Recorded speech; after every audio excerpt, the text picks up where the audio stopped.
Hey guys, hope your weekend's going great. Hope you're also ready for a great week. I know it's going to be a little bit colder. Temperatures dropping a little bit, but it could be worse. We could live. I think it's snowing in Minnesota right now, where Jamie's from. But couple of updates. Two big things. So number one, I'm going to show you a couple of updates on the programming and what that's going to look like. Something I just want you to be aware of.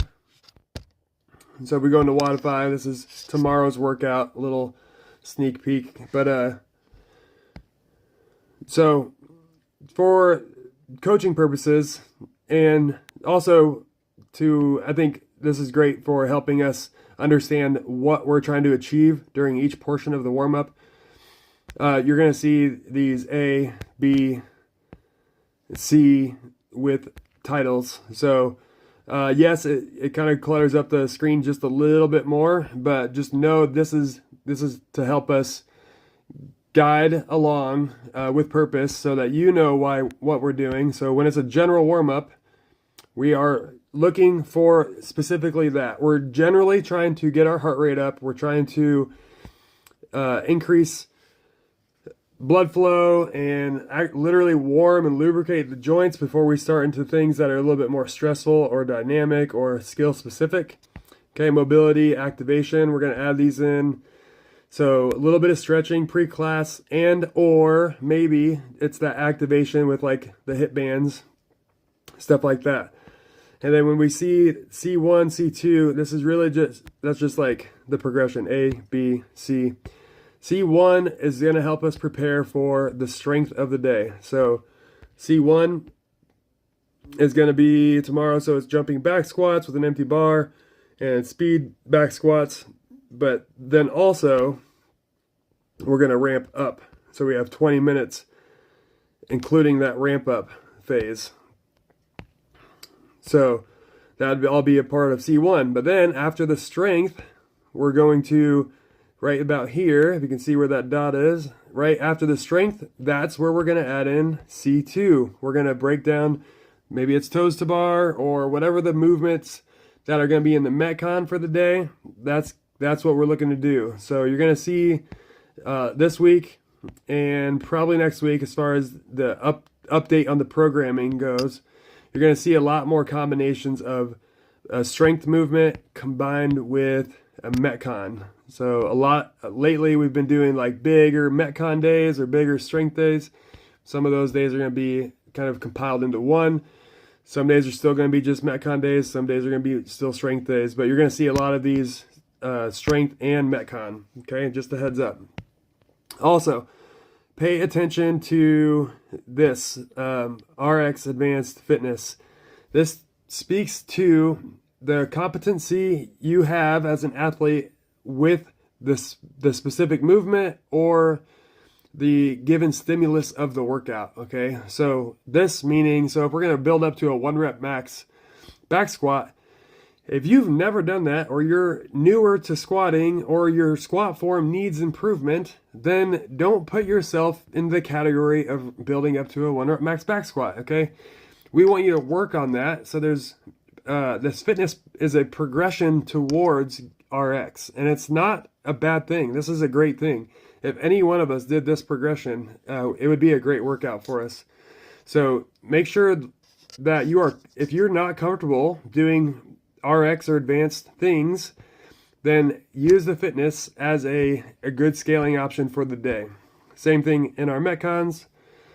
We've been doing this for a long time, but now we're going to be adding that idea into our strength sessions too. Okay, so there's going to be multiple options in the strength.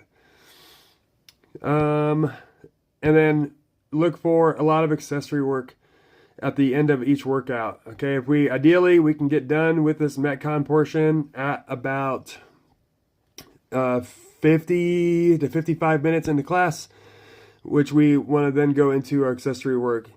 Do this accessory work. Plan on doing it every day. It will help you tremendously. This has a compound effect of working on those weak links. Okay. What else? Okay. Also, you like how I do that? Let's just switch it back to my camera. I'm not even clicking video.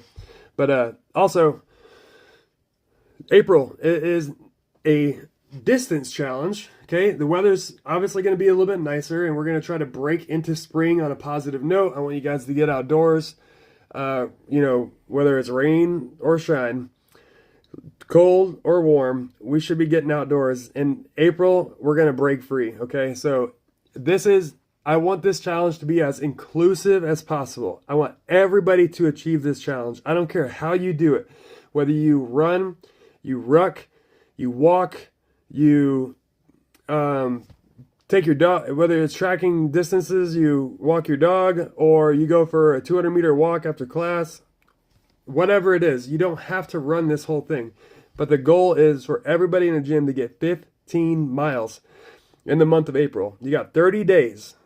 That's 800 meters. That's a half a mile every day. If you can do that, or run or jog or walk a mile every other day, you will run this challenge over. So for some of you, that's not going to be much. Some of you guys are. I know you runners who might cover 15 miles in a week. For sure. There's a couple of you in the gym I can think of. But okay, you can feel free to set a bigger challenge for yourself. But more so, I would say, don't record me. Come on. But more so, I would say, try to link arms with somebody in the gym who may need that little bit of an encouragement or push maybe after the workout. Instead of doing the accessory work, you could go invite somebody to go, hey, you want to go jog 800 meters with me? Or you want to go jog a mile with me? That could be great, so use that to your advantage as far as building up other people, for those of you who are really adamant about running, okay?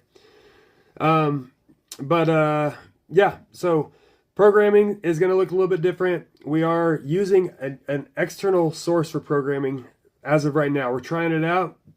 We're trying to kind of restructure and reprioritize some of the things we're doing on the coaching side, trying to deliver the best program. And at Level Up as coaches, I don't know if you saw on the event board, but we are going through some coaches development. And right now, our bandwidth was a little tapped for writing in-house programming. So we are going outsourcing the programming. And with that, we're going to be working on being the best coach we can be in the class, not necessarily worrying too much about the program we're running. This is still pure CrossFit. I'm very excited about it. And we'll get into more details later with all of that.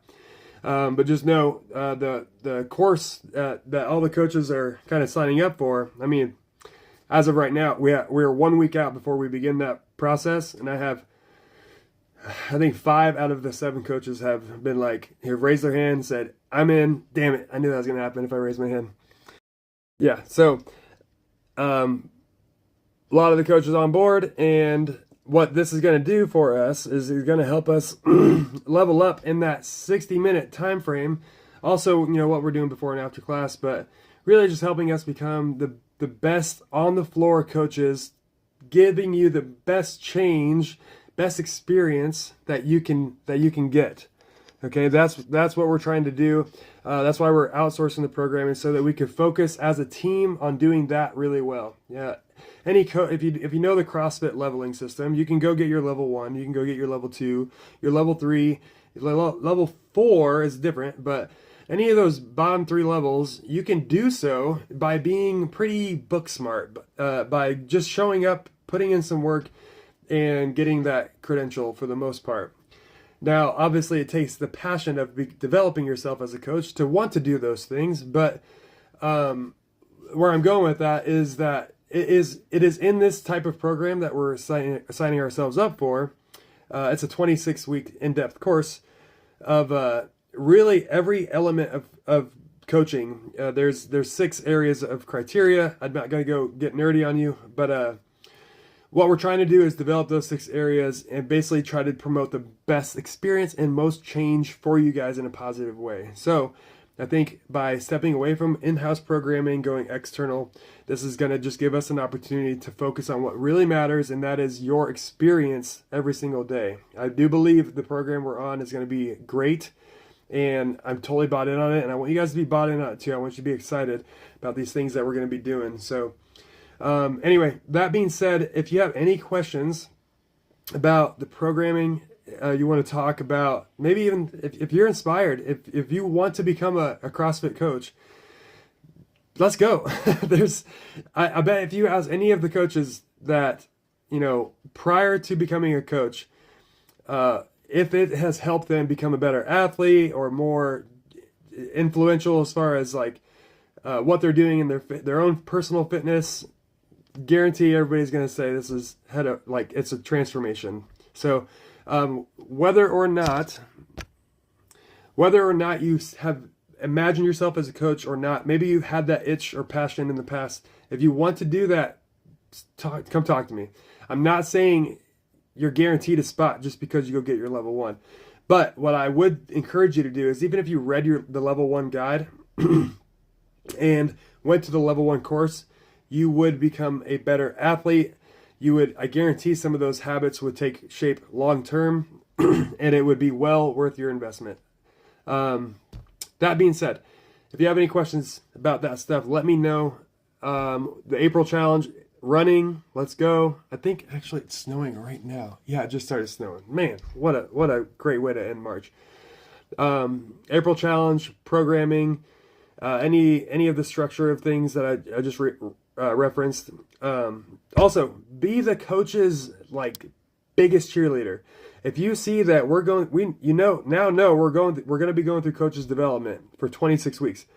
If you see some changes that are a positive thing, or you could tell that the coach did something a little bit different and maybe even put them out of their comfort zone, go hit them on the arm and tell them, good job. I like that. I like that it was different, or that helped me see something better, or I really like the way you asked about a certain element, so it's a lot of different things that we're going to be being trained on and redeveloping in a good way. Even for me, I've been a coach for a long time, but most likely I have fallen into patterns of coaching that nobody has really helped me work through, overcome, develop just see it from an external lens. So I'm personally very excited about it as well. I love ongoing developments for myself. So anyway, be the coach's cheerleader.